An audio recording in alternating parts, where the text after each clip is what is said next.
I want to talk you through some of the reasoning behind the Nuna TRVL DUBL. I'm Emilio from Bambi Baby, and I've been reviewing baby gear for over 30 years, and I'm here to help guide you down your shopping journey. If you'd like to see any of these products, click any of the links down below. The Nuna TRVL DUBL is 60/40 seating.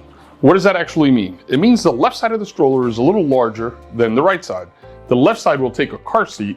With no adapter necessary, the Pippa car seat will connect onto the belly bar, allowing me to put my child on the left side or the right side. The smaller baby's in the infant car seat and the toddler's on the smaller side. Once my baby outgrows infant, the children switch sides.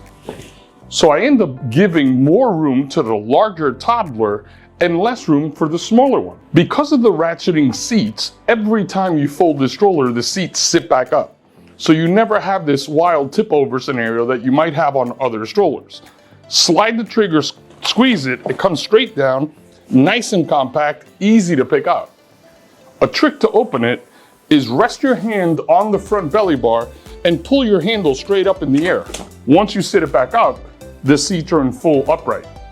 If you have any questions, concerns, and want to learn more, please follow. Don't forget to like and subscribe. Hit that little bell to be notified anytime I post a video like this. Feel free to call 877-882-2624 or email us at cs@bambibaby.com. To stay in the know, follow us on all of our other social media channels like Instagram and TikTok for daily content. If you're in New York or New Jersey, visit any one of our 4 locations. Thank you for watching and stay tuned for more video content.